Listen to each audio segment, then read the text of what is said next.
तो ये वीडियो में मैं बात करूंगा हेल्पफुल कंटेंट के बारे में। अब बेसिकली प्रॉब्लम ये आ रही है लोगों को कि कंटेंट जब लिखते हैं, अब वो चाहे एआई से हो या आपका ओरिजिनल कंटेंट हो, तो लोग डिफरेंशिएट करना भूल जाते हैं कि गूगल क्या कंसिडर करता है कि हेल्पफुल कंटेंट क्या है गूगल की नज़र में। क्योंकि जितने बिगिनर्स होते हैं जब वो ब्लॉग स्टार्ट करते हैं, अब चाहे वो एडसेंस के लिए कर रहे हो या अगर उनको ब्लॉगिंग का शौक भी हो, तो वो अपने खुद के कीवर्ड्स ले लेंगे या जो भी कीवर्ड्स उनको लगता है कि नहीं यार इस पे मैं कीवर्ड्स लिख सकता हूँ, मतलब आर्टिकल्स लिख सकता हूँ, तो मैं लिख देता हूँ। अब अक्सर होता ये है कि अभी रिसेंटली जो कुछ महीनों पहले गूगल की HCU अपडेट या हेल्पफुल कंटेंट अपडेट जो आई थी, उसके बाद काफ़ी चीज़ें चेंज हुई थी। और जो आप कंटेंट लिखते हैं उस कंटेंट को अब ज़रूरी नहीं है कि गूगल आपको रैंक करे।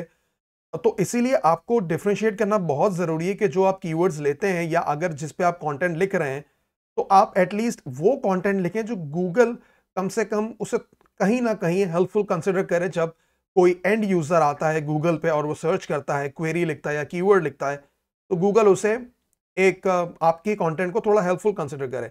अब देखें, आप समझें कि इस वीडियो के लिए मैं एग्जांपल ले रहा हूँ गिटार की। अब अगर आपका नीश गिटार है, तो उसमें अलग अलग टाइप के कीवर्ड्स आते हैं। जैसे किसी की अगर फैक्ट्स की वेबसाइट है तो वो लिख देगा कि top 10 guitar players of all time.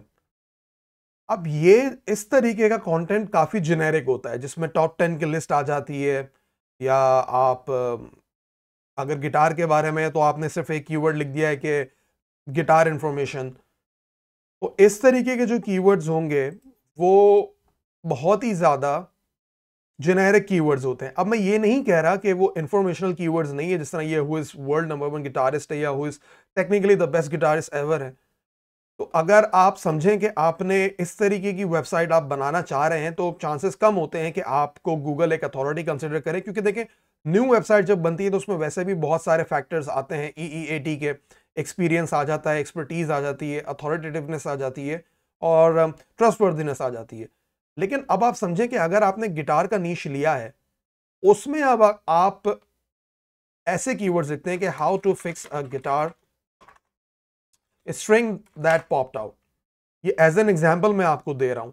अब आप समझे कि आप वो यूजर हैं जिसने ये कीवर्ड लिखा है गूगल में आके, how to fix a guitar string that popped out. ये कीवर्ड है आपका। तो इसका मतलब ये है कि आपको ऑलरेडी एक प्रॉब्लम है। और वो प्रॉब्लम क्या है कि गिटार की स्ट्रिंग है वो बाहर आ गई है आपकी, अब आपको फिक्स करना है। तो ये ऑलरेडी आप किसी ना किसी एक प्रॉब्लम के अंदर आ चुके हैं। और अब इस पे अगर हम जो रिजल्ट्स देखते हैं शुरू के जो यहाँ पे आ रहे हैं गूगल में, कोरा है, रेडिट है, और ये अच्छी साइन वैसे कीवर्ड अच्छा ही है। अगर थोड़ी अथॉरिटी बन जाए वेबसाइट की तो आप रैंक कर सकते हैं इसके ऊपर। लेकिन अब आप इमेजिन करें कि आप वो यूजर है जिसने ये कीवर्ड लिखा है और आप इन वेबसाइट्स पे आए। विकी हाउ तो खैर बहुत पुरानी वेबसाइट है लेकिन काफी अच्छी, क्योंकि ये इंस्ट्रक्शन बेस्ड वेबसाइट है। तो एक एक इमेज के साथ एक एक आपको इंस्ट्रक्शन देती है विकी हाउ। लेकिन आप अब ये वेबसाइट देखें, ये एक नीश वेबसाइट है गिटार बेस्ड, क्योंकि I think in e commerce store भी है, साथ ही साथ ब्लॉग्स वगैरह हैं इनके। तो अब आप देखें कि जिस तरह मैंने कहा कि आप वो यूजर है जिसने ये कीवर्ड टाइप किया, how to fix a guitar string that popped out. अब आप जब वेबसाइट्स पे आएंगे तो आप ये देखेंगे कि यार अगर कहीं पे इमेजेस हैं जिस तरह यहाँ पे, तो क्या इमेजेस से मैं हाईलाइट कर सकता हूँ कोई चीज, या हो सकता है कि ऑलरेडी जो मेरे गिटार के अंदर इशू है वो इस गिटार के अंदर भी हो, या जिस वेबसाइट पे आप आए हैं। तो इमेजेस आ गई, फिर एक वीडियो आ सकती है, जिस तरह यहाँ पे एक वीडियो है, और फिर इंस्ट्रक्शंस में कोई इलस्ट्रेशन आ जाएगी। और फिर आप जब देखेंगे किसी भी कंटेंट को, तो आप ये देखेंगे कि दो चीजें हैं कि क्या एक तो वो कंटेंट है जो कि किसी बंदे ने खुद लिखा है, जिस तरह यहाँ पे आ इस्तेमाल हुआ है, तो ये बंदे ने खुद, जो भी वेबसाइट है गिटार बेस्ड, तो यहाँ पे जो ऑथर है उसने हो सकता है कि अपनी जर्नी खुद शेयर की हो और फिर उसने अपने एक्सपीरियंसेस बताए हो कि अगर जब मेरा गिटार, उसकी स्ट्रिंग जब टूटी थी या बाहर आई थी तो उसके बाद क्या क्या स्टेप्स मैंने लिए। जिस तरह ये देखें अब स्टेप्स मैं अब यहाँ पे जो है इंस्ट्रक्शंस आ गए। अब इसमें दो फायदे होते हैं। पहला ये कि जब आप स्टेप्स लिखते हैं तो जो गूगल का स्निपेट होता है उसके अंदर आप, हो सकता है कि यहाँ पे आपका कंटेंट गूगल वहां से डेटा पुल करके यहाँ पे शो कर दे तो आपको एडिशनल ट्रैफिक मिल सकता है। दूसरी चीज ये कि जब आप इन वेबसाइट्स पे खुद आएंगे तो आपको रियलाइज होगा कि यार कुछ ना कुछ मैंने यहां से अपनी प्रॉब्लम कहीं ना कहीं काफी हद तक मेरी रिजॉल्व हो गई है। अब जो कंटेंट हम लिखते हैं, मतलब जो आप जो कंटेंट लिखते हैं उसमें यूजुअली होता क्या है कि जो भी कीवर्ड्स मिलते हैं उसके ऊपर लोग कंटेंट लिखना शुरू कर देते हैं और फिर वो ये एक्सपेक्ट करते हैं कि यार ये शायद हेल्पफुल कंटेंट है। देखिए, हेल्पफुल कंटेंट के अंदर आपके पास 3-4 चीजें आती हैं। पहली तो ये कि जिस तरह हाउ टू के आर्टिकल्स है, जिसमें एक तो बहुत ही बड़ा प्रॉब्लम है कि हाउ टू है, लोग किसी ना किसी यूजर को प्रॉब्लम है तभी वो लिख रहा है। या आप दूसरी क्या हो सकती है कि बंदा रेलेवेंट इंफॉर्मेशन देख सकता है कि where to buy guitar strings, सही है, या can you buy individual guitar strings, या best guitar for beginners acoustic, या ये कीवर्ड। तो ये अब ये हो गए थोड़े कमर्शियल कीवर्ड्स, कमर्शियल इंटेंट से, क्योंकि बेस्ट गिटार है तो मतलब कोई बिगिनर है जो कि अकूस्टिक गिटार लेना चाहता है और वो गूगल पे आके सर्च कर रहा है कि किस तरीके से मुझे रिजल्ट्स मिलेंगे और मैं किस तरह कंपैरिजन कर सकता हूं। देखिए, ये होते हैं सारे वो कंटेंट जिसको हम हेल्पफुल कंटेंट कहते हैं, क्योंकि इन कंटेंट के अंदर या जो भी इस तरीके का अगर आप कंटेंट लिखते हैं तो उसके अंदर आपको बहुत ही ज्यादा अथॉरिटी बनने के चांसेस होते हैं, लेकिन इसके लिए आपको नीश में काम करना पड़ता है। जैसे गिटार वर्ल्ड, खैर बहुत ही ज्यादा पुरानी वेबसाइट है, बहुत मशहूर है। रोलिंग स्टोन तो खैर उससे भी ज्यादा मशहूर है। फेंडर, फेंडर तो अगेन गिटार की कंपनी है। कोरा आ गई यहाँ पे।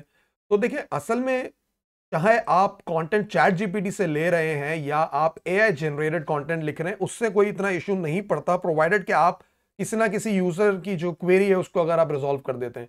अब जिस तरह मैंने कहा कि अगर आप हाउ टू वाले आर्टिकल्स लिखते हैं तो सिर्फ ये जरूरी नहीं है कि आप आर्टिकल्स लिखते जाएं। देखें, उसके अंदर आप ये देखें, अगर मैं ये एग्जांपल फ्यूल रॉक्स की आपको दूं तो इमेजेस वगैरह तो है ही हैं, साथ ही साथ आपको इंटरनल लिंकिंग भी नजर आएगी, जो मैं हमेशा कहता हूं इंटरनल एक्सटर्नल लिंक्स बहुत ही ज्यादा इंपॉर्टेंट पार्ट है आपके ऑन पेज एसईओ की। ये सारे फैक्टर्स काउंट होते हैं गूगल की नजर में जब आप कंटेंट अपना पब्लिश करते हैं। उसके बाद गूगल डिसाइड करता है कि क्या ये हेल्पफुल कंटेंट है या नहीं है। और देखिए, इन चीजों के अंदर टाइम लगता है।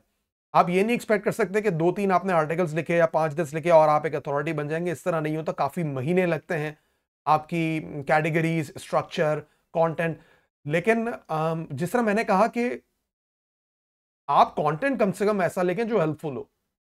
आप ये नहीं करें कि बहुत ही जेनेरिक कंटेंट आपने लिख दिया और उसके बाद आप ये सोच रहे हैं कि वो रैंक करना शुरू हो जाएगा। क्योंकि देखिए, अब अगर मैं ये एक आपको कीवर्ड दूं कि गिटार न्यूज, अब प्रॉब्लम ये होती है इन कीवर्ड्स पे, अगर आप इस तरीके के कीवर्ड्स लेंगे गिटार की नीश के ऊपर तो होगा ये कि ऑलरेडी स्टैब्लिश वेबसाइट्स होंगी जिनको आप आउटरैंक नहीं कर सकते। लेकिन जब आप हेल्पफुल कंटेंट लिखते हैं जिसके अंदर हाउ टू आ जाता है या how to learn guitar at home without teacher, अब देखिए ये अगेन एक एग्जांपल है वो कीवर्ड की जो कि अगर आप इस क्वेरी का आंसर कर देंगे तो इसका ये मतलब है कि ये एक हेल्पफुल कंटेंट है।